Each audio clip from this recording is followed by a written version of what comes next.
በቃ ትላንት ተሳስተሃል፣ ትላንት አጥፍተሃል፣ ትላንት ወድቀሃል።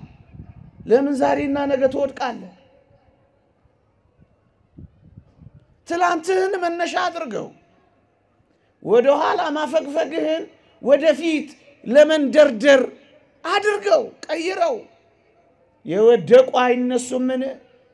የሳቱስ አይመለሱምን? ይላል እግዚአብሔር ቃል። ከወደቅ እግዚአብሔር ጋር ከሆንክ ትነሳለህ፣ ከተሳሳት ትታረማለህ። ለምን ሁሉ ጊዜ የትላንት ህይወት ነገ ላይ እንዲያጠላበት ተፈቅድለታለህ? አንድ ባል ካደኝ ብለው ብዙ ወንዶችን የሚክዱ፣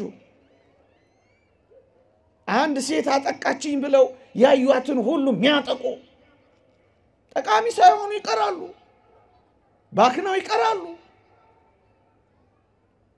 እነሱ ለመበቀል ሲሯሯጡ እግዚአብሔር ሳይበቀልላቸው ይቀራል፣ ለጣፈንታቸው ይሰጣቸዋል። በየትኛውም የኑሮ ሁኔታ ውስጥ ልንሆን እንችላለን። በዚህ ሰዓት በጣም አሳፋሪ ህይወት ውስጥ ሁሉ ልንሆን እንችላለን። አሁን ግን መኖይ አሳፋሪውን አስደናቂ አስከባሪ አድርጎ እግዚአብሔር ሲቀየር ደጋግሞ አይተነዋል። የማይጠቅሙ የተባሉትን ሰዎች እጅግ የሚጠቅሙ ምርጥ ዕቃዎች አድርጎ ቀይሯቸዋል። ወዳጄ አይጠቅምም ብለህ የጣልከው ሰው ይኖር ይሆን? ከዚህ ወዲህ አትጠቅሚም ተብለሽ ተወርውረሽ ይሆን? ይልቅ አልጠቅምም ከሚለው ሐሳብ ተነስ። ይልቅ እኔ ደቃቅ ነኝ እንደ ሰናፍጭ ካልክ ብዙዎችን የምታስጠልል ትሆናለህ። እንደ ጳውሎስ ብዙ ዘመን ላትጠቅሙ ትችላላችሁ። እመኑኝ፣ መኖራችን ብቻ ይጠቅማል። ደሞ ትንሽ ፈቀቅ ያለ ትግል ደሞ የበለጠ ጠቃሚ እንሆናለን። ለብዙ ዘመናት አልጠቀምኩም ብለህ ከእንግዲህ ወደማይጠቅም ህይወት እንዳትገባ ነው ይሄን የምነግርህ። ብዙዎች የማይጠቅሙ ሆነው ጀምረው ግን የሚጠቅሙ ሆነው ተቀይረዋል፣ የሚጠቅሙ ሆነው ጨርሰዋል። ዛሬ ያለው ማንነታችን የማንጠቅም መሆናችን እያሰብ ነገራችንንም እንዳናጨልመው።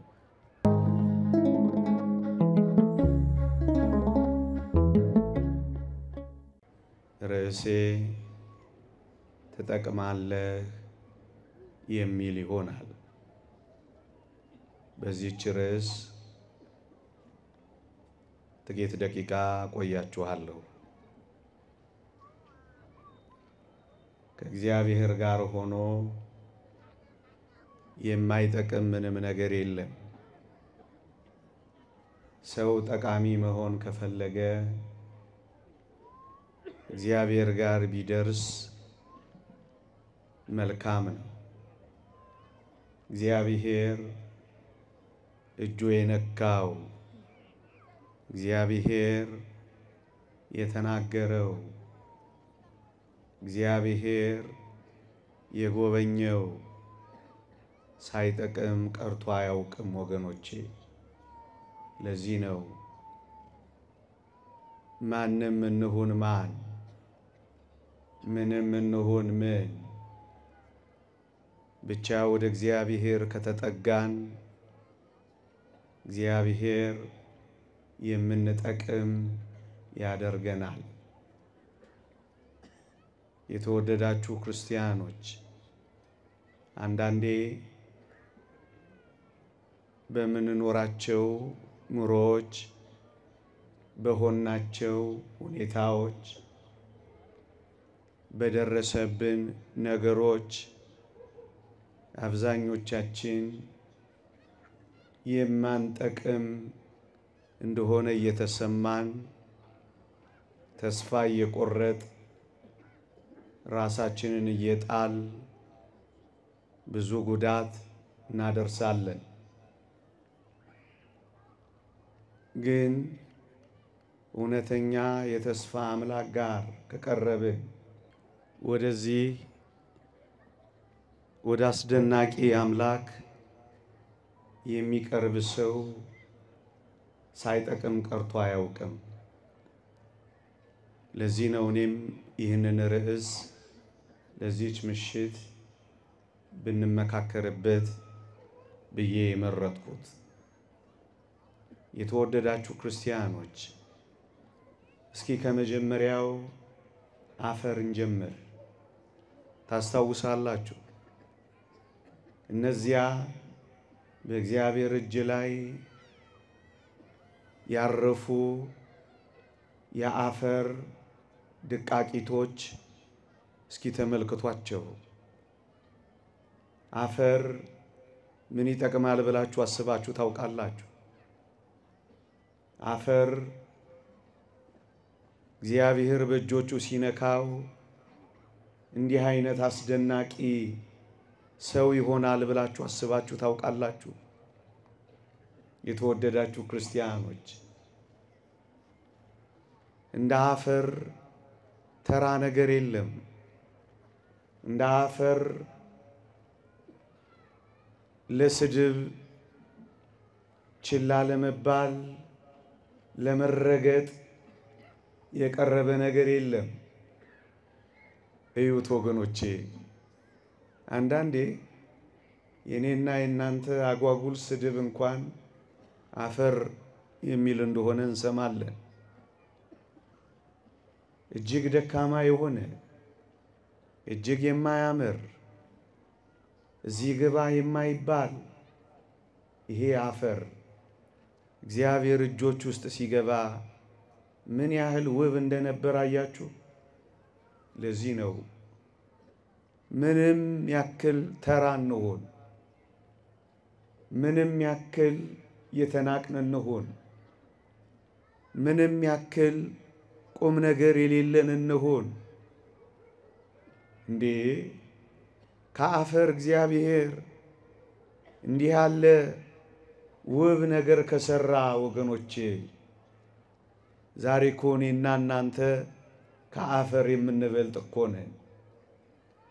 አፈር እኮ በጣም ደካማ ነው፣ ሲይዙት የሚጨበጥ ነው። ለምን እንደ አፈር ተራ፣ ለምን እንደ አፈር ደካማ፣ ለምን እንደ አፈር ቁም ነገር ያጣ ለምን አንሆንም?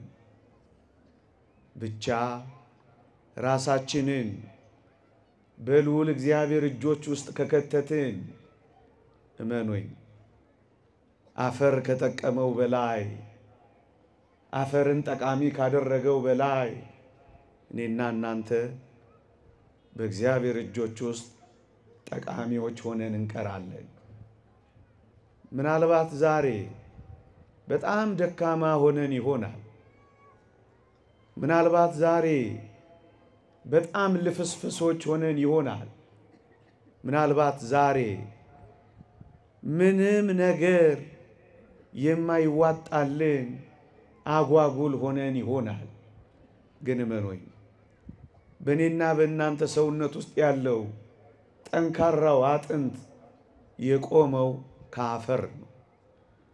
እግዚአብሔር ያሳያችሁ።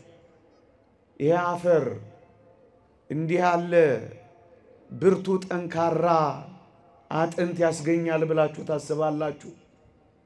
አዎ። ዛሬ ምናልባት በዓለም ፊት እጅግ በጣም ምስኪንና ደካማ ልንሆን እንችላለን።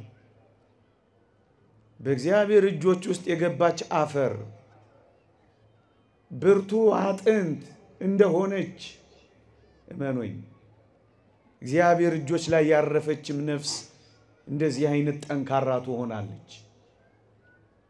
ደካማዋ ትጠነክራለች፣ ልፍስፍሷ ትበረታለች፣ አንካሳዋ ትቆማለች፣ ተራዋ ትከብራለች፣ ሰው ትባላለች። እግዚአብሔር አፈርን እንደዚህ ጠቃሚ ካደረገው ወዳጄ አንተማ በእግዚአብሔር እጆች መካከል ካረፍክ ምንኛ ጠቃሚ እንደሆን ካሰብከው። እግዚአብሔር አፈርን ጠቃሚ ካደረገ እኔና አንተን ጠቃሚ ሳያደርግ ሳይቀይረን የሚተወን ይመስልሃል? ብቻ እጆቹ ላይ ይረፍ፣ ብቻ እቅፍ ውስጥ ግባ፣ ብቻ ጠቃሚ ወደሚያደርገው አምላክ ተጠጋ። እግዚአብሔር ጠቃሚ አድርጎ ይቀይረሃል። ዛሬ ደካማ ሆነ ሊሆን ይችላል። ብርቱ የምትሆንበትን አድራሻ ልንገርህ። እግዚአብሔር እጆች ላይ ብርቱ ትሆናለህ። እግዚአብሔር ክንዶች ላይ ጠንካራ ትሆናለህ። እግዚአብሔር መስራት ይችልበታል። ልፍስፍሱን ብርቱ አድርጓል። የሚበተነውን አፈር ሰብስቦ አቁሟል። የተበተንኩ ነኝ አትበል። ይልቅ እግዚአብሔር ክንዶች ላይ ረፍና እንዴት እንደምትሰበሰብ ታየዋለህ። የባከነው አፈር እንዴት ጠቃሚ እንደሆነ ተመልከተው። ያ ጥቁር አፈር እንዴት ያማረ የተዋበ መልክ እንደያዘ እየው። በጣም ውብ ነህ። በጣም አስደናቂ ፍጥረት ነህ። ከዚህ አፈር እኮ ነው እግዚአብሔር በእኔና በእናንተ ሰውነት ውስጥ ከ6 በላይ ፋብሪካዎች የገነባው። እነዛ ደቃቂ የአፈር ልቃቂቶች የአፈር ደቃቃዎች እንዲህ አይነት አስደናቂ ሰው የሚሰሩ ይመስላል። በእኔና ባንተ ውስጥ አስገራሚ የሆነ ነርቨስ ሲስተም አለ።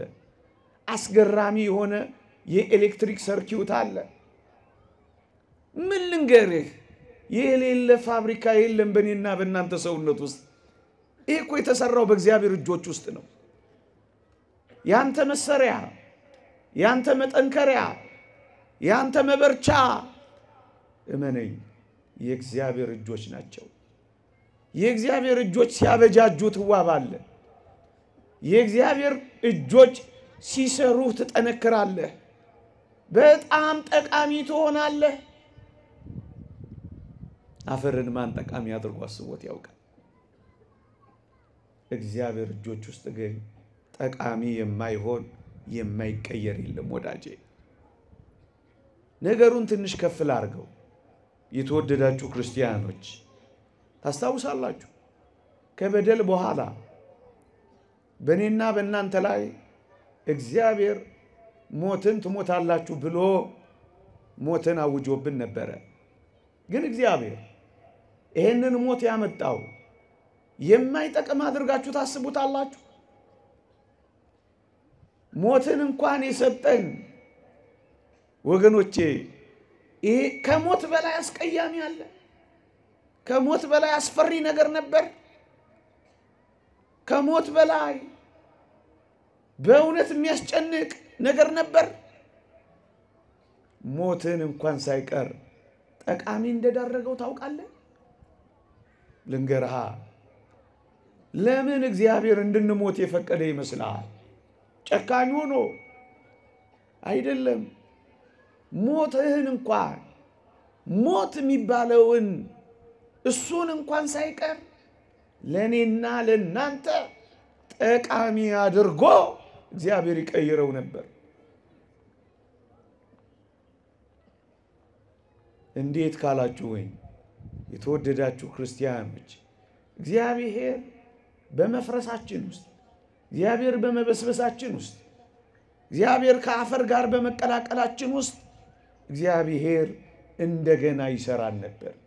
ደግሞ አለው ለምን አፈር ውስጥ እንድንገባ ፈለገ እግዚአብሔር? ሊጎዳን መስሎ ነው? አይደለም።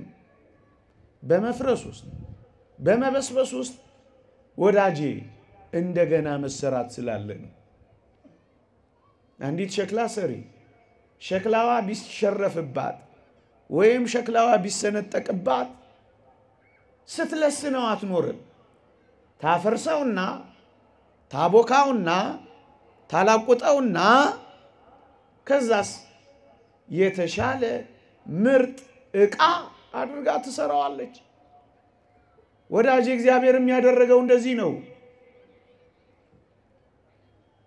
በሞት ስንፈርስ በትንሣኤ ውብ አድርጎ ሊሰራን ነው።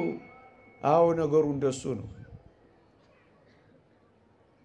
መሰሪያችን ያደረገው እንዲህ ይላል እግዚአብሔር ቃል፣ በውርደት እንዘራለን፣ በክብር እንነሳለን። በድካም እንዘራለን፣ በኃይል እንነሳለን። በመበስበስ እንዘራለን፣ ባለመበስበስ እንነሳለን። ሞትን እንኳን ሳይቀር የክብርህ መንገድ አድርጎ ጠቃሚ አድርጎ እንደቀየረልህ ልንገርህ። ስትሞት ትከብራለህ። የሱን መልክ የሱን ክብር እያብለጨለጭን እንድናሳይ ሆነን በአዲስ የትንሣኤ አካል እንነሳለን። ወዳጄ እግዚአብሔር ሲናገር የሚጠቅም ነገር ነው የሚናገረው ወገኖቼ። ሞት እንኳን ለምን አይሆንም እያልኳችሁ ነው። እግዚአብሔር ጠቃሚ አድርጎ ነው የቀየረው። አሁን ለምን እንሞታለን ካልከኝ የበለጠውን ትንሣኤ ልታገኝ ትሞታለህ። ለጥቅምህ ትሞታለህ። ለዚህ ነው ቅዱስ ጳውሎስ ካልሞት ካትነሳም ያለው። ለዚህ ነው የምትሞተው ልትነሳ አድርጎ ቀይሮልህ እኮ ነው። ለጥቅም አደረገው።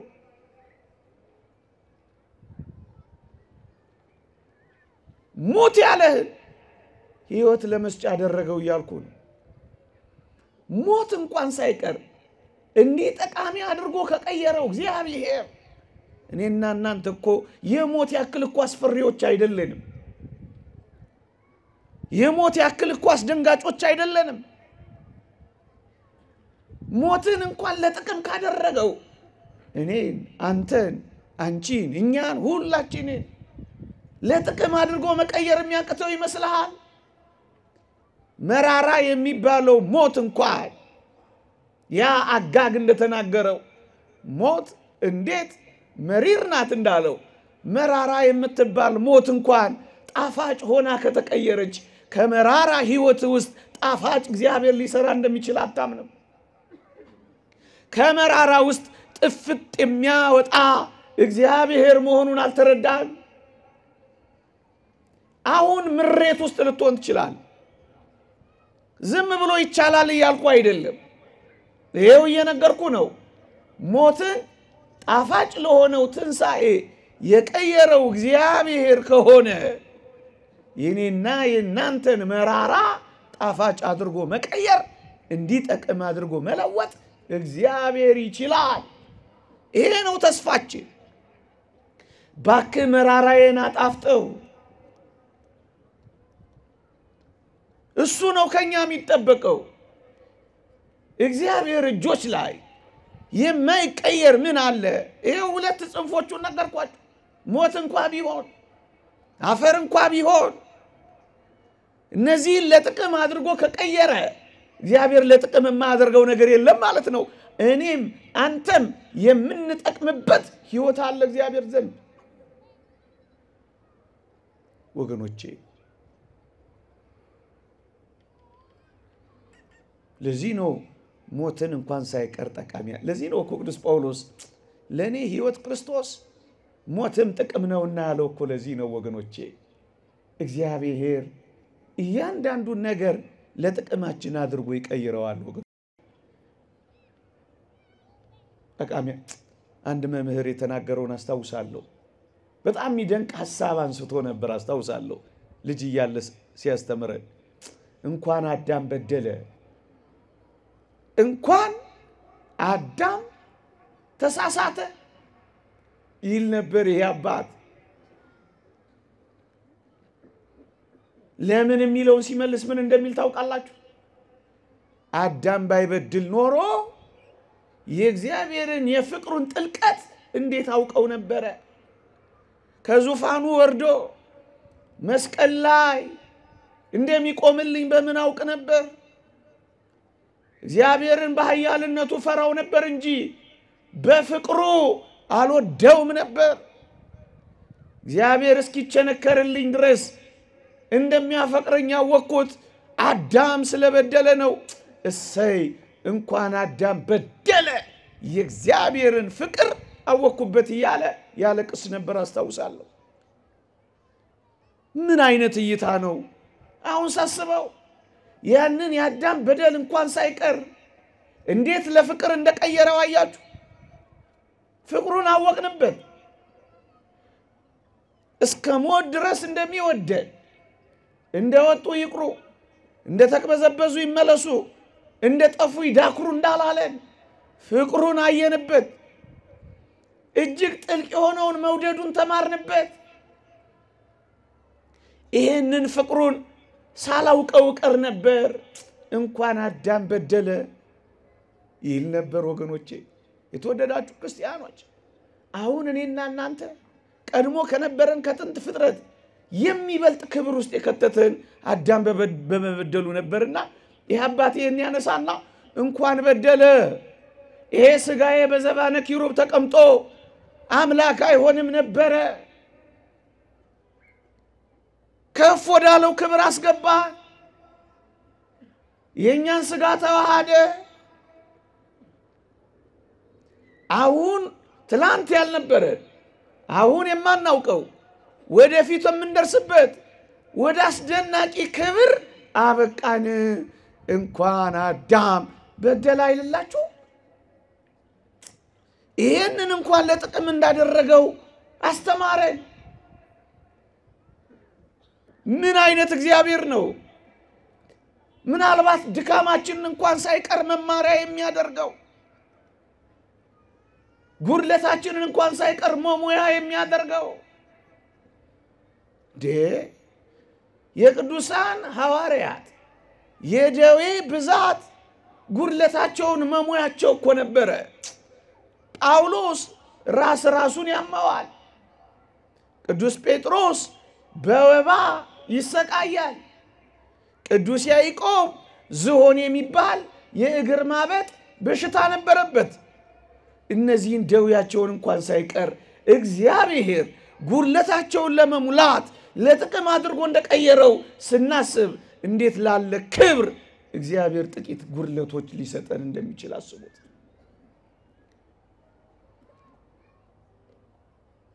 መዋረዳችንን ለክብር አድርጎ ሲቀይረው አይደንቃችሁም? እግዚአብሔር የበደልነው ሲክስ ካሰብነው በላይ ሲያደርገው አይመስጣችሁም? እግዚአብሔር ይሄንን እጅግ አስደናቂ በደል እንኳን ሳይቀር ለጥቅም አድርጎ ፍቅሩን እንድናውቅበት ማንነቱን እንድንማርበት ስለኛ ያለውን ውድ እንድንረዳበት የበለጠ ፍቅሩ ውለታ እንዲያስይዘን ጉልበቱ ሳይሆን ለኛ ያለው የፍቅር መሰጠቱ እንዲያሸንፈን ማድረጉ አይደንቃችሁም? ለዚህ ነው ይሄ አባት የተመሰጠው። እንኳን እሰይ በደለ ጌታዬን አየሁት፣ ጌታዬን ተማርኩት፣ ጌታዬን ተዋሃድኩት፣ ስጋውን ምበላ ደሙን ምጠጣ ሆንኩ። በፊት እኮ ቢሆን በገነት ካሉ ዛፎች መካከል ምበላ ነበርኩ። አሁን ግን እግዚአብሔር እንዴት ለጥቅም እንዳደረገው ተመልከት። ስጋውን ምበላ ደሙን ምጠጣ ከሱ ጋር ምዋሃድ ሆንኩ። እንዴት ይደንቃል! እንዴት ይደንቃል! ይሄንን እንኳን ለጥቅም ያደርገዋል። አደረገው፣ ለወጠው። ታዲያ ምን ልንገራችሁ? ከዚህ ውጪ አፈርን፣ ሞትን፣ መበደላችንን እንኳን ሳይቀር እግዚአብሔር ለክብር አድርጎ ለወጠው። ወገኖቼ ለወጠው። የተወደዳችሁ ክርስቲያኖች ቅድም በመግቢያዬ ላይ በየትኛውም ሁኔታ በየትኛውም አኗኗር ውስጥ ልንሆን እንችላለን። እመኑኝ ወደ እግዚአብሔር ከተጠጋን ጠቃሚ አድርጎ ይቀይረናል። አስባችሁታል? ሳውል የተባለው ጳውሎስ ጠቃሚ ሊሆን ይችላል ብላችሁ አስባችሁ ታውቃላችሁ እንዴ? ቤተ ክርስቲያንን ሲያሳድድ አብሮ ተማሪ የሆነ ወንድሙ እስጢፋኖስ ሲወገር እሱ ሊያብስ ያዥ ነበር፣ ጨካኝ ነበር። ይሄንን ጨካኝ ሰው፣ ይሄንን አሳዳጅ ሰው፣ ይሄንን ምርጥ የእግዚአብሔር ተቃዋሚ፣ ምርጥ የእግዚአብሔር አፍቃሪ አድርጎ መቀየር የሚችል አምላክ ይሄው ማንም ወንበዴ ይሁን ምንም አይነት ሰው ሁን ግን እግዚአብሔር ጠቃሚ ሊያደርግህ የሚችል አምላክ እንደሆነ ወቀው። ይሄ ሳውል የተባለው አሳዳጅ ነው። ኋላ ተሳዳጅ ሆነው። አሳዳጁ ተሳዳጅ ይሆናል ብላችሁ ትገምታላችሁ? ወጋሪው ተወጋሪ ይሆናል ብላችሁ ታስባላችሁ?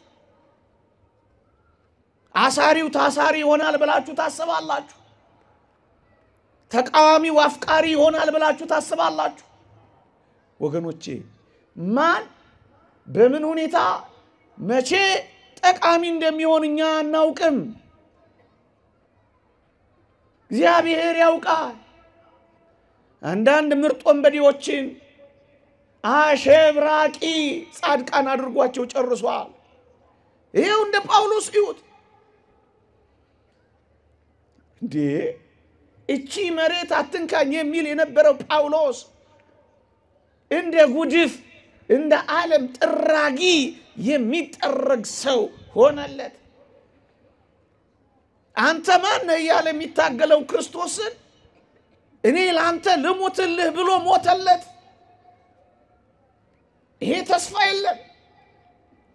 የትኛውም አይነት ምርጥ ወንበዴ ሁን እዚህ ውስጥ ግን እመነኝ፣ እግዚአብሔር ጋር ጠጋ ካልክ ከልብህ ለእግዚአብሔር ከቀናህና ከተቆረቆርክ እግዚአብሔር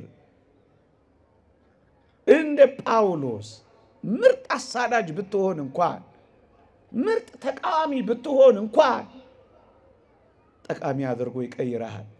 እንደ ጳውሎስ ቤተክርስቲያንን የጠቀመ ይኖር ይሆን?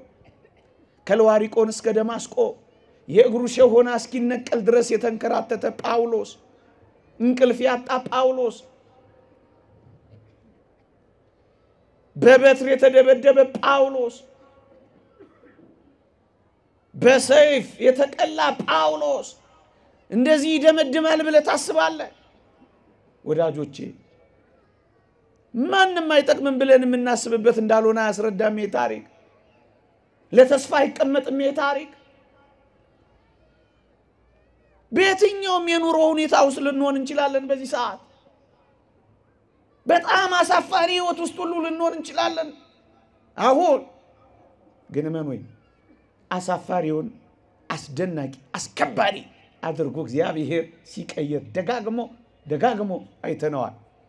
የማይጠቅሙ የተባሉትን ሰዎች እጅግ የሚጠቅሙ ምርጥ ዕቃዎች አድርጎ ቀይሯቸዋል። ወዳጄ አይጠቅምም ብለህ የጣልከው ሰው ይኖር ይሆን? ከዚህ ወዲህ አትጠቅሚም ተብለሽ ተወርውረሽ ይሆን?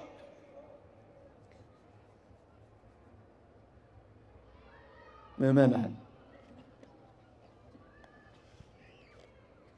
እንደ ቅድስት እሌኒ አትጠቅምም ተብላ የተወረወረች ሴት ትኖር ይሆን? ለባሏ ታማኝ በመሆኗ ምክንያት ታስታውሳላችሁ።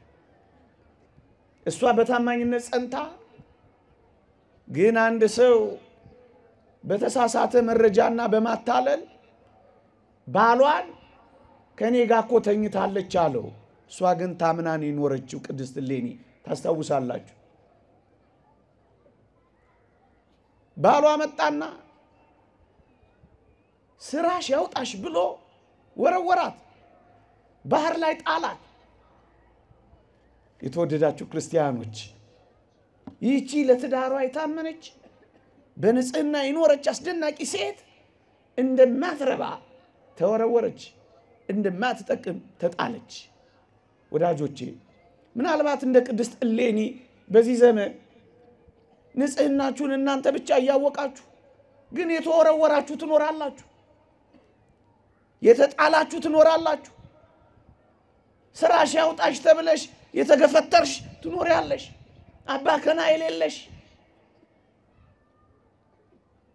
ወጀብና አውሎ ባለው የባህር የተመሰለ ህይወት ውስጥ ልንላጋ የምንችል እንኖራለን። ከወዲህ ወዲህ ምንማታ። ይህቺን አስደናቂ ሴት ግን ተመልከቷል። የተጣለች፣ የተወረወረች፣ የተተወች፣ ያው በውድ ባሏ የታመነችለት ባሏ የተገፈተረች፣ ባህር ላይ የተጣለች፣ ያው መሬት ላይ ቢሆን እሺ ባህር እንዲበላት የተጣለች፣ ግን እግዚአብሔር እጅ ውስጥ ወደቀች።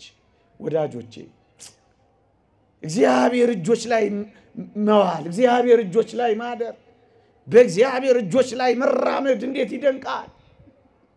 ይዋትችን ሴት ንጹህ ናት ግን ተወረወር የማትጠቅም ተደርጋ ተጣለች።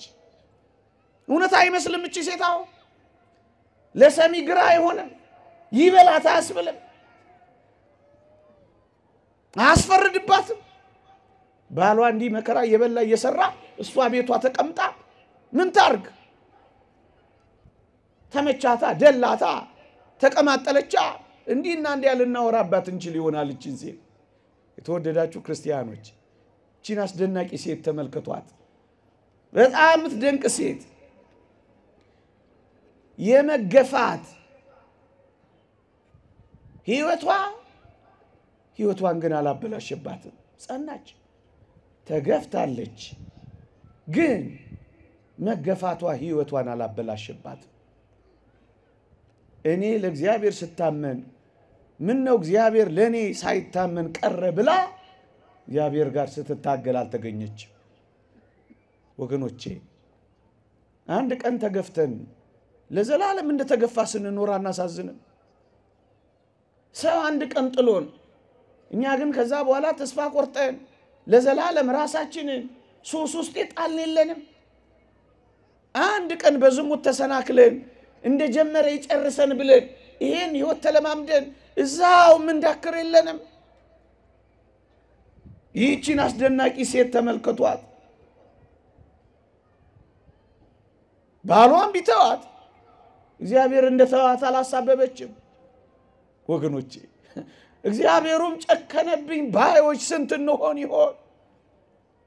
የእግዚአብሔርን ጠቃሚ አድርጎ የመቀየር ሐሳብ ያልተረዳን ስንቶች እንሆን? እመኑኝ ምድር ሊተወን ይችላል። ያመናቸው ሰዎች ሊከዱን ይችላል።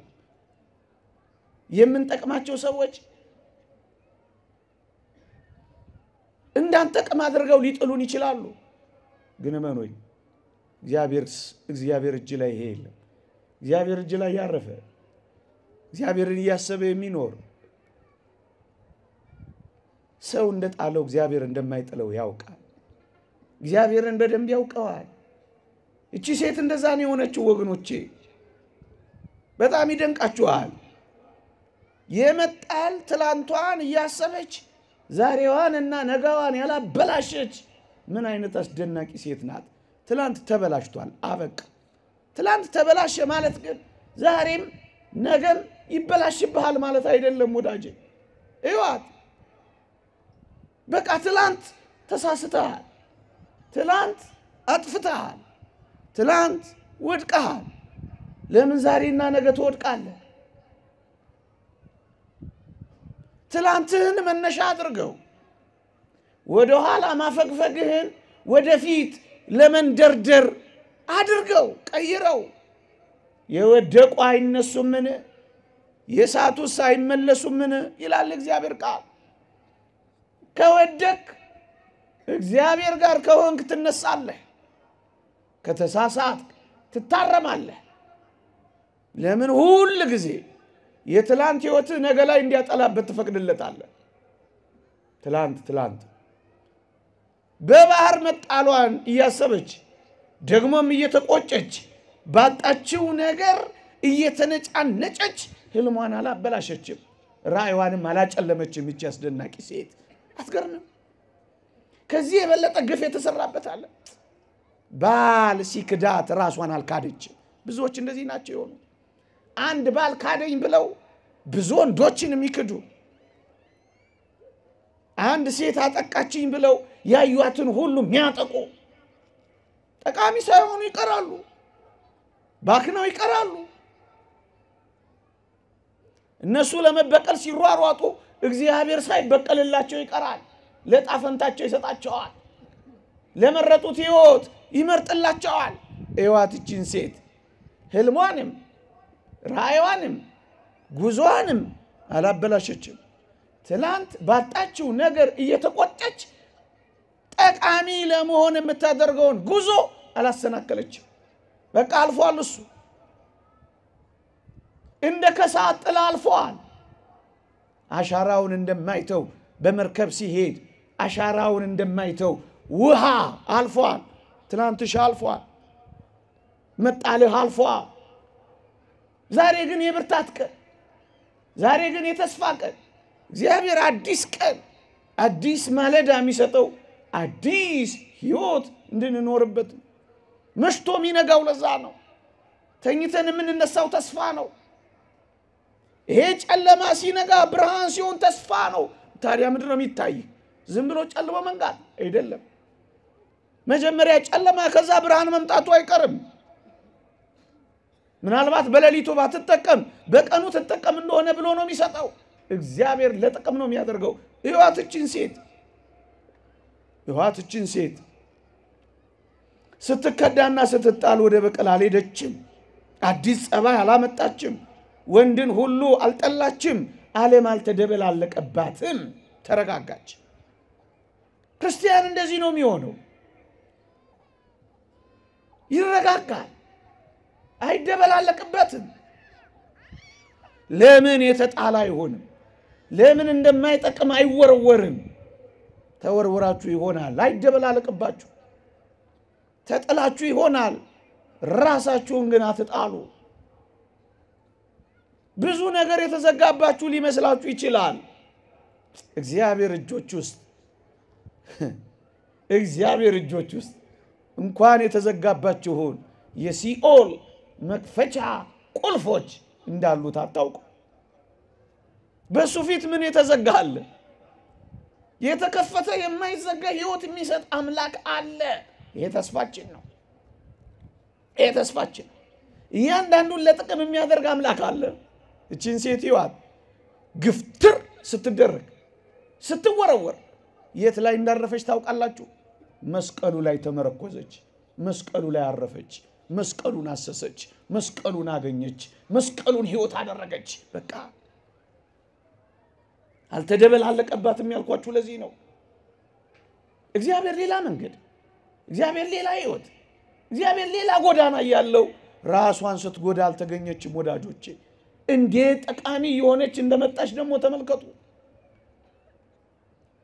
ጠቃሚ ያደረጋት ሁሉ ነገር ትላንት ጠቃሚ ባልነበረው ነገር አይቀጥልም የሚለውን ላሳይ ፈልጌ ነው። እንደሱ ነው ነገሩ።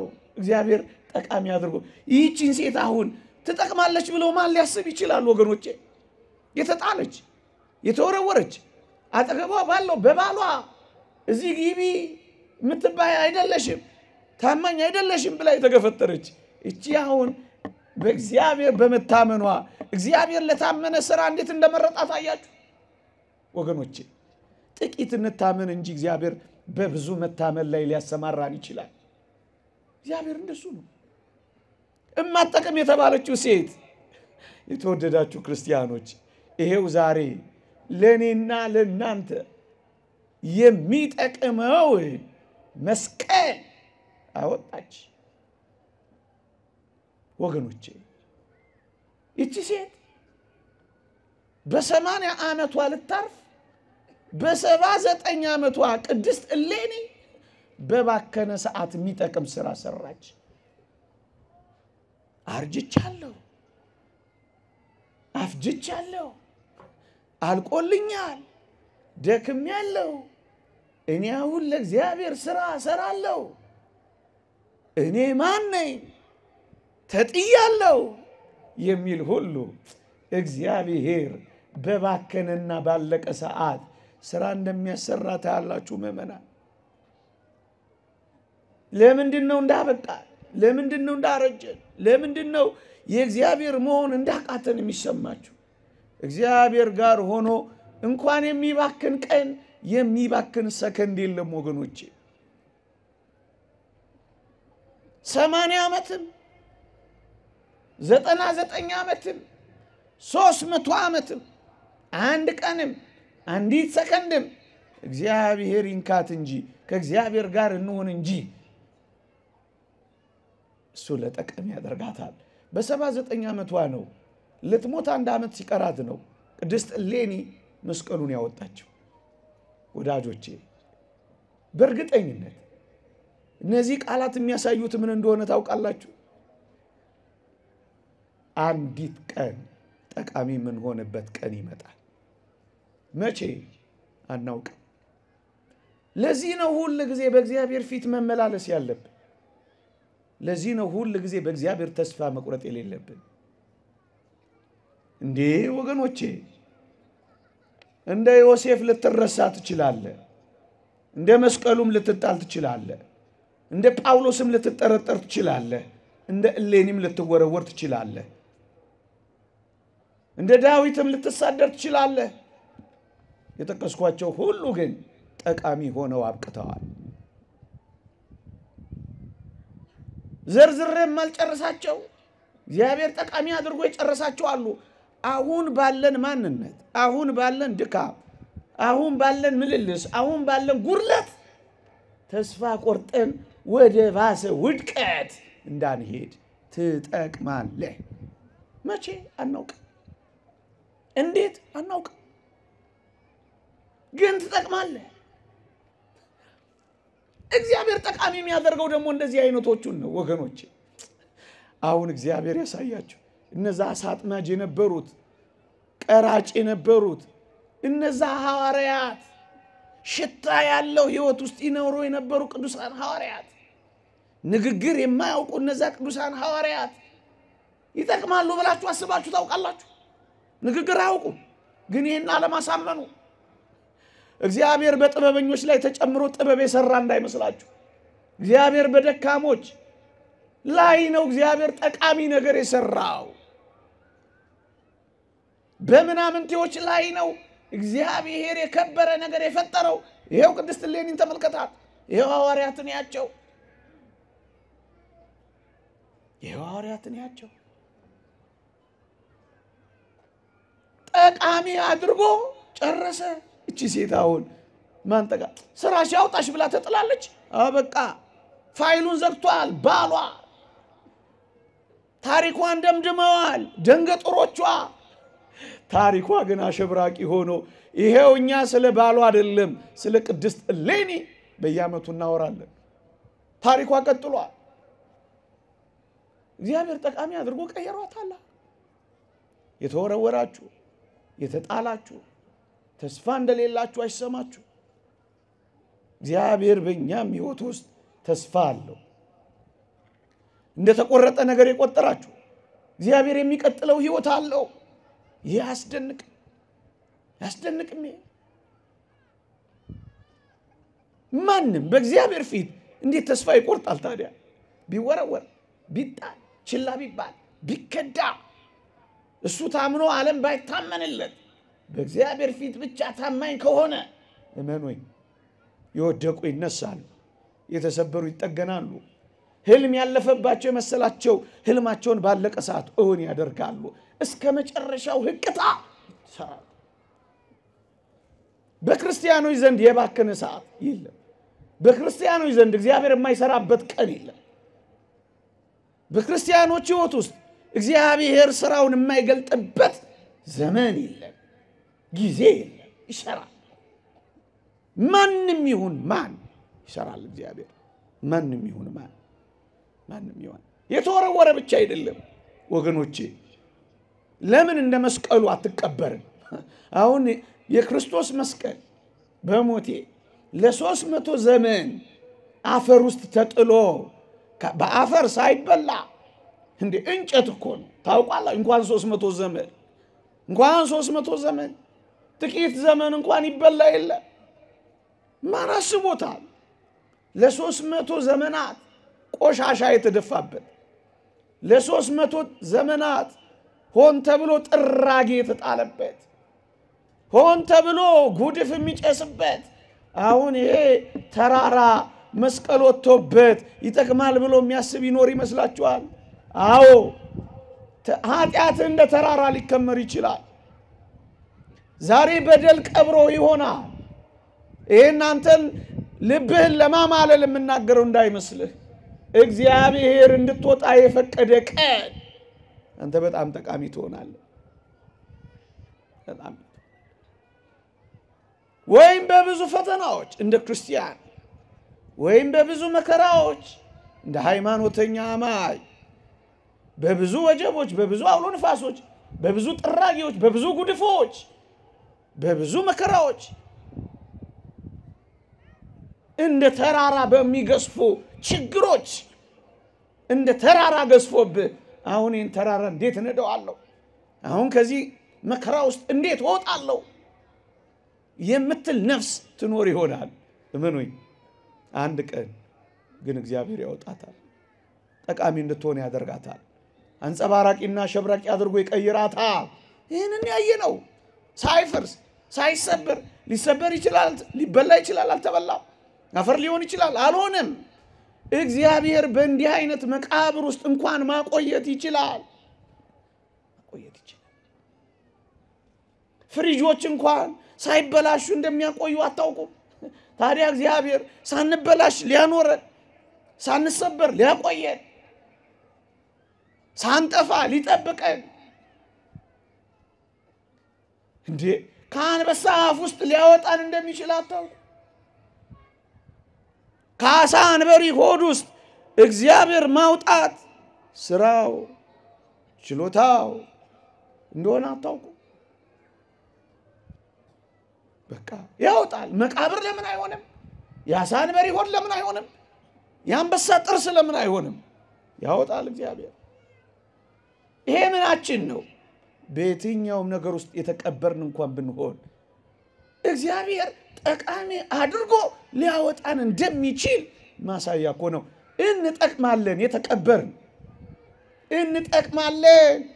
በብዙ ችግሮች ጉድፎችና ጥራጊዎች ውስጥ ያለን፣ በብዙ ድካሞች ውስጥ ያለን አንድ ቀን እንወጣለን። ይሄ ተስፋችን። ለዚህ ነው ከእግዚአብሔር ቤት ማንሸሽም። አንዴ ቆሽሽ ያለው ብለህ እንደጀመርክ ይጨርሰኝ አትበል። ተራራ የሚያክል በደል እንኳን ቢኖር አንተ ተራራ ሆይ በዘሩባቤል ፊት ምንድነህ? ደልዳላ መሬት ትሆናለህ ይላል። ለእግዚአብሔር ምን ያቅተዋል? ምን ይሳነዋል? ለአንተ የሚያቅት ነገር የለም ተብሎ የለ። አታምኑትም? እግዚአብሔር የሚያቅተው አለ? እንኳን የኔና ያንተ ኃጢአት የዓለሙ ኃጢአት ፍቅሩን ያልቀየረበት በደሙ መፍሰስ ያነጻው አይደለም። ቃል ብቻ ይናገር ይበቃል። ጠቃሚ አድርጎ ይቀይረዋል። የዓለሙ እኮ ጥራጊ ሆንኩ፣ የዓለሙ እኮ ቆሻሻም ማን ያቀኛል? እኔ ማን ለምን ለ300 ዘመናት ማንም ላስብ ይችላል? ዘመን ረዘማት በል፣ ጊዜ ሄደብኝ አትበል። 300ን ዘመን እንደ 3 ቀን እንዳትቆጥረው እግዚአብሔር ሊያደርግህ ይችላል። አምላካችን ይሄ ነው። አይተነዋል፣ እንመሰክርለታለን። አውቀነዋል፣ እንናገርለታለን። እሱን ነው የሚያሳየን፣ እሱን ነው የሚያሳየን። የተወደዳችሁ ክርስቲያኖች እውነት የሰናፍጭ ቅንጣት ምንኛ ደቃቅ ትሆን ወገኖቼ። እቺ የሰናፍጭ ቅንጣት መሬት ውስጥ ገብታ ካፈር ተደባልቃ ብዙዎችን ምስታስጠልል ዛፍ ትሆናለች ብላችሁ ታስባላችሁ? ዛፈር ውስጥ እኮ ጨለማ ነው። ዛፈር ውስጥ እኮ መጥፋት ነው ያለው። እቺ የሰናፍጭ ቅንጣት ናት ብዙዎችን የምታስጠልለው። አሁን ቅዱስ ጳውሎስ ዲዮናስዮስን የሚያክል ፈላስፋ ያድናል ብላችሁ ታስባላችሁ? እንደሱ ነው የሆነው። ዛሬ ማጠቅሙ ነገር ጠቅማችሁ ብዙዎችን ታድናላችሁ። ይልቅ አልጠቅምም ከሚለው ሐሳብ ተነስ። ይልቅ እኔ ደቃቅ ነኝ እንደ ሰናፍጭ ካልክ ብዙዎችን የምታስጠልል ትሆናለህ። እንደ ጳውሎስ ብዙዎችን አሳረፈ። አሁን ተስፋ መቁረጥ የለብንም። የሚጠቅም አድርጎ ሊቀይረን አምላክ ይችላል ብለን ማመን አለብን ወገኖቼ። ምናልባት ጠቅመህ የማታውቅም ሊሆን ይችላል። እስካሁን ቤተሰቦቼን አልጠቀምኩም፣ እስካሁን የኔ የሆኑትን አልጠቀምኩም እያልክ እየተሳቀቅ እየኖርክ ሊሆን ይችላል። እሺ እስካሁን አትጥቀም፣ ካሁን በኋላ ግን ትጠቅማለህ። ቅዱስ ጳውሎስ አናሲሞስ ስለሚባል ሰው በፊሊሞና መልእክት ለፊሊሞና ሲጽፍለት እስካሁን ስላልጠቀመህ ካሁን በኋላ ግን ስለሚጠቅምህ ስለ አናሲሞስ እለምንሃለሁ ይላል። አዎ እስካሁን አትጠቅም ይሆናል ወይም ነገር ላይሰማ ይችላል። እግዚአብሔር ጋር ከመጣህ ግን ትጠቅማለህ፣ አስደናቂ ትሆናለህ፣ እጅ በአፍ ታስጭናለህ። እነ ማርያም ግብፃዊት ማን ጠቃሚ ይሆናሉ ብሎ አሰበ። በሴተኛ ዳሪነት ይኖሩ የነበሩ አሳዝኑ። ግን እቺ ሴት በጣም ተፈላጊ ሴት ሆነች እና አባ ዞሲማስ በረሃ ለበረሃ የሚፈልጓት ሴት ሆነች። ጸልይልኝ ባርኪኝ የሚሏት ሴት ሆነች። አየህ አሁን ያለንበት ህይወት የነገውንም የሚወስን አይደለም። አሁን ባለው ህይወት ተስፋ የሚያስቆርጥ አይደለም። ይልቅ ወደ ኃይለኛው ወደ እግዚአብሔር መጠጋትና መቅረብ ነው የሚያስፈልገው። አሁን ላትጠቅም ትችላለህ፣ ነገ ግን ትጠቅማለህ። የተወደዳችሁ ክርስቲያኖች አናሲሞስ የማይጠቅም ነበር፣ ከዚህ በኋላ ግን ትጠቅማለህ አለው። ቅዱስ ማርቆስን ቅዱስ ጴጥሮስና ቅዱስ ጳውሎስ እናቴን አፈቀችኝ በማለቱ ምክንያት ተለያይተውበት ቅዱስ ማርቆስም ለ17 ዓመት እንደማይጠቅም ሰው ተትቶ ነበር። ቅዱስ ጳውሎስ በመጨረሻው በሮሜ መልእክቱ ላይ ማርቆስም ሰላምታ ያቀርብላችኋል ብሎ ነው መልእክቱን የደመደመው። 17 ዓመት ሙሉ የማይጠቅም የመሰለው ጳውሎስ ኋላ ላይ ግን እጅግ ጠቃሚ ሰው ነው የሆነው ለቅዱስ ጳውሎስ። ብዙ ዘመን ላትጠቅሙ ትችላላችሁ፣ እመኑኝ መኖራችን ብቻ ይጠቅማል። ደግሞ ትንሽ ፈቀቅ ያለ ትግል ደግሞ የበለጠ ጠቃሚ እንሆናለን። ለብዙ ዘመናት አልጠቀምኩም ብለህ ከእንግዲህ ወደማይጠቅም ህይወት እንዳትገባ ነው ይሄን የምነግርህ። ብዙዎች የማይጠቅሙ ሆነው ጀምረው ግን የሚጠቅሙ ሆነው ተቀይረዋል፣ የሚጠቅሙ ሆነው ጨርሰዋል። ዛሬ ያለው ማንነታችን የማንጠቅም መሆናችን እያሰብ ነገራችንንም እንዳናጨልመው ተስፋችንንም እንዳንቆርጠው። ትጠቅማለህ። መቼ፣ እንዴት፣ በምን አይነት ሁኔታ እሱን እግዚአብሔር ያውቃል። ብቻ እኔና እናንተ በእግዚአብሔር እጆች ላይ ማረፍ ይገባናል። ከእግዚአብሔር ጋር መሆን ይገባናል። በእግዚአብሔር ተስፋ ውስጥ መኖር ይገባናል። እግዚአብሔር አምላካችንን ተስፋ አድርገን ልንኖረው ይገባል። የተወደዳችሁ ክርስቲያኖች ነገሬን ልጠቅልለው። አንድ አስደናቂ ሁሌ መጽሐፍ ቅዱስ ላይ በጣም የመሰጠኝ ታሪክ የአልዓዛር ታሪክ ነው። እዚህ ሉቃስ ወንጌል ምዕራፍ 16 ላይ ያለው ክርስቲያኖች አልዓዛር ይጠቅማል ብላችሁ አስባችሁ ታውቁ ነበር? እዩት፣ መጽሐፍ ቅዱሱን ግቡና በጣም ደሃ ነበር አልዓዛር። ደሃ ብቻ እኮ አይደለም፣ በድህነቱ ላይ የደውያት ውርጅብኝ የሚፈራረቁበት ሰው ነበር። ይሄ ብቻ አይደለም፣ ባለጸጋ ደጅ የወደቀ ድሆችን ለማየት እድል የሌለው ሀብታም ብቻ እያየ የሚኖር ሰው ነበር። ቁስሎች የበሉት ሰው ነበር። ተንከባካቢ አስታማሚ የሌለው ምስኪን ሰው ነበር አልዓዛር። ግን ወገኖቼ ውሾች እንኳን ሳይቀር ቁስሎቹን የሚልሱለት ምስኪን ሰው ነበር አልዓዛር። ውሾችን የሚያባረርበት አቅም እንኳን የሌለው ሰው ነበር። ወገኖቼ ከኔና ከናንተ መካከል እንደ አልዓዛር ይሆናል። እኛ ደሃ ልንሆን እንችላለን እንጂ ደዌያችን በደዌ ያልተመታን ይሆናል። እኛ በደዌ ብንመታ ምናልባት እንደ አልዓዛር ተንከባካቢ ያላጣን ሊሆን ይችላል። ተንከባካቢ እንኳን ብናጣ ውሾች ከበውን ቁስላችንን የማይልሱልን ላይሆን ይችላል። መዘጋጃ ሄዶ አባከና ሊያረገን ይችላል። ጤና ጣቢያ ሄደን ጎዝ የሚጠቀልሉልን ይኖራሉ። ይሄ ብቻ አይደለም፣ አልዓዛር ባለጸጋውን ብቻ እንደሚያይ እኛ እኮ ባለጸጋ ብቻ አይደለም እናየው። ከኔና ከናንተ ያነሱ ብዙ ሰዎችንም አምናለን። ቢያንስ መጽናኛ የሚሆኑ ሰዎች አሉ። የተወደዳችሁ ክርስቲያን ይሄ ብቻ ይመስላችኋል? አልዓዛር ይኖር የነበረው ትንሳኤ ባልተሰበከበት ዘመን ነበር። ተስፋ ትንሳኤ እንኳን የለውም። ከሞት በኋላ ከጌታዬ ጋር እኖራለሁ የሚል እንደኔና እንደናንተ አይነት ተስፋ እንኳን አልነበረውም ይሄ ሰው። ታዲያ በዚህ ሁሉ ነገር ውስጥ አልዓዛር አንድ ቀን ይጠቅማል ብላችሁ ታስባላችሁ? ምን ይጠቅማል ይሄ ሰው? ወይ እግዚአብሔር እንደው በወሰደው አትሉም? አሁን የተረኩላችሁን ታሪክ እዚህ ምድር ላይ ብታዩ አይበቃውም ይሄ ሰው? እግዚአብሔር ሲጨከነበት እሱ ሳያማረር እኛ አማራሪዎች ሆነን እኮ ነው ቁጭ የምንለው። ምን አለ በወሰደው? ጸሎት ሁሉ አንዳንዶቻችን እንጀምራለን እኮ በደፋው ባንል እንኳን በወሰደው ብለን። እግዚአብሔር ያሳያችሁ። አልዓዛር አሁን ይጠቅማል? እስኪ ንገሩኝ። እንኳን ለራሱ ለሚያየውና ለሚሰማው እንኳን ጉዳት ነው። እኔ ስነግራችሁ እንኳን አንዳንዶቻችሁ ቁስሎቹን ውሻ ስላችሁ እንኳን እንዴት ዝግነን እንዳላችሁ ነፍሴ ይሰማታል። ይሄ ሰው አሁን ጠቃሚ ይሆናል ብላችሁ ታስባላችሁ? ይሄ ሰው አሁን የሚጠቅምበት ጊዜ ይመጣል ብላችሁ ታስባላችሁ? ይሄ ሰው አሁን የሚፈልግበት ጊዜ ይመጣል ብላችሁ ታስባላችሁ? እግዚአብሔር ግን አለው። ሰው አያስብም በእርግጠኝነት። እግዚአብሔር ግን ፍጻሜውን እንዴት ጠቃሚ እንዳደረገው እዩ። በሞቴ አብርሃም እቅፍ ገባ ከሞተ በኋላ መጽሐፍ ቅዱስ አስደናቂ ቃል ይናገራል። ባለጸጋው ሞተ ተቀበረ ይልና ስለ አልዓዛር መናገር ሲጀምር ምን ይላል መሰላችሁ? አልዓዛር ሞተ መላእክትም ወደ አብርሃም እቅፍ ወሰዱት ይልላችኋል። አያችሁ፣ በብዙ የመከራዎች በብዙ የወጀቦች ማዕበል የተንገላታው ሰው አሁን ወደ ወደቡ አረፈ። በዚህች ሕይወት ብቻ ክርስቶስን ተስፋ ያደረግን ከሆነ ክርስቲያኖች ምስኪኖች ነን። የኛ ተስፋ በዚህ ምድር ላይ ብቻ አይደለም። መብላት መጠጣት ቪላ ቤት ውስጥ መኖር አይደለም የኛ ተስፋ። ተስፋችን በአብርሃም እቅፍ የተመሰለችው መንግስተ ሰማያት ናት። ከወጀቡ ወደ ወደቡ አረፈ ነው ምላችሁ። ከውሾች መከበብ ወደ መላእክት እቅፍ ገባ ነው ምላችሁ። አሁን ይህን ሰው ጠቃሚ ይሆናል እንደዚህ ይደመደማል ብላችሁ ታስባላችሁ? ወዳጆቼ የኔና የእናንተም አንድ ጠቃሚ ምርጥ ቀን ይመጣል። እግዚአብሔር ያዘጋጀው እሱ ነው። በዚህ ምሽት ልነግራችሁ የፈለኩት ዛሬ ደስ የሚያሰኙ ነገሮች ሊኖሩ ይችላሉ። ነገ ግን ደስ የሚያሰኙት ቀስ ብለው ይመጣሉ።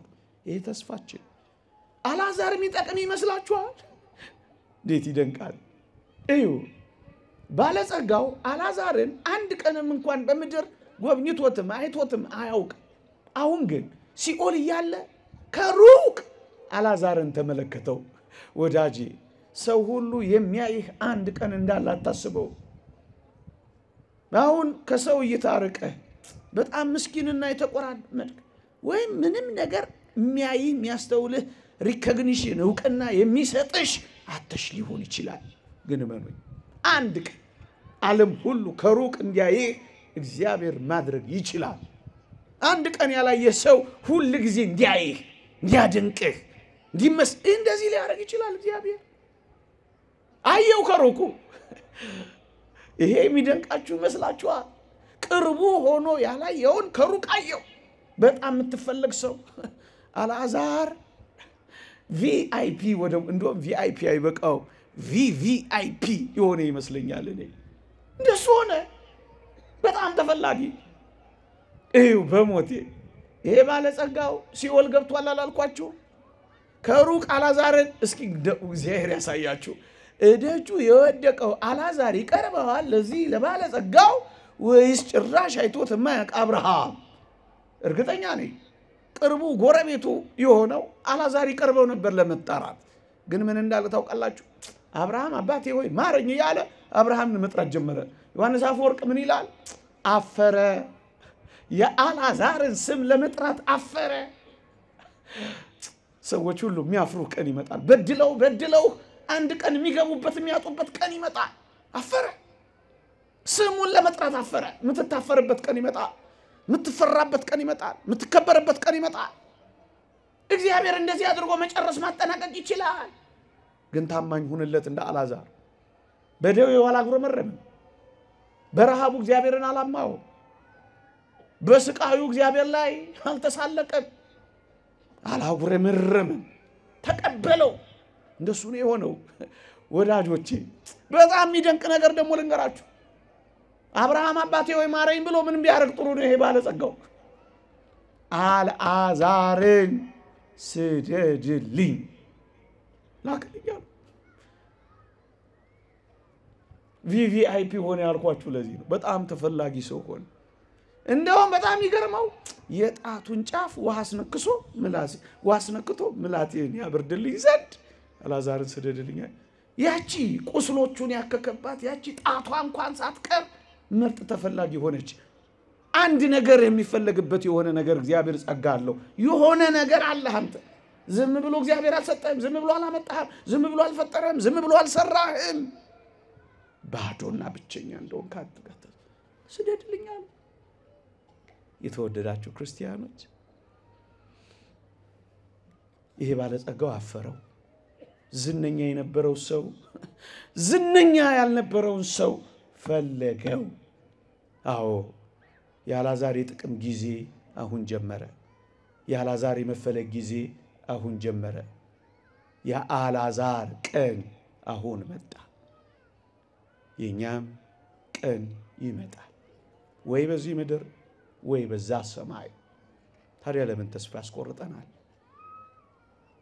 ፎርብስ መጽሔት ላይ መጻፍ ምናልባት አንድ ነገር ነው። የእግዚአብሔር የሕይወት መዝገብ ላይ ግን መጥፋት ምንኛ የሁሉ ነገር መጥፋት ነው።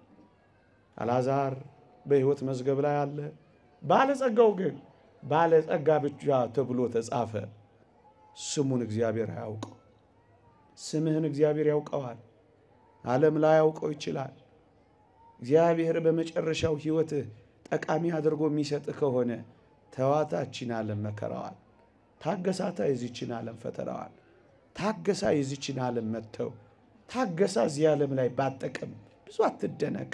የምትጠቅምበት የአልዓዛር ቀን ላንተም ይመጣል። ይቆየን።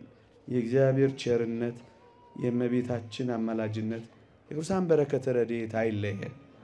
እንጠቅማለን። ይህችን ዓለም መውደድ ልብን ያወካል፣ መንፈሳዊን ታጨልማለችና ዓለምን የናቁ በዲያብሎስ ላይ የዘመቱ መነኮሳት በምስራቅ በለሳ ማር ቅዱስ ሚካኤል አንድነት ገዳም ከትመዋል። ገዳማት በቅዱሳን አባቶች ጸሎት ታጥረው የሚኖሩ ስለ ሀገር ሰላምና አንድነት የሚጸልዩ የመነኮሳት ሰፈር ናቸው። ዛሬ ግን የማር ቅዱስ ሚካኤል አንድነት ገዳም በችግር ላይ ይገኛል። ድርቅ፣ ጦርነት፣ የማረፊያ በአታ ለመኖር፣ የውሃ የመብራት የመንገድ አለመመቻቸት፣ ብቻ ብዙ ወዲህ ገዳሙን አስነቶ ለማቆየት የሚደረግ ግብግብ። አዎ ገዳማውያን ይጣራሉ። ምጽዋት ማድረግ ከእግዚአብሔር የሚሰጥ የርህራሄ ልብ ነው። ዳግመኛ ስማይ ልንገርህማ በእግዚአብሔር ቸርነት የሚሰጥ ምጽዋት ለሰው ማዘን ነው። አንድም አስተካክሎ መስጠት፣ ርህራሄን ገንዘብ በማድረግ ገዳማውያንን እንታደጋቸው።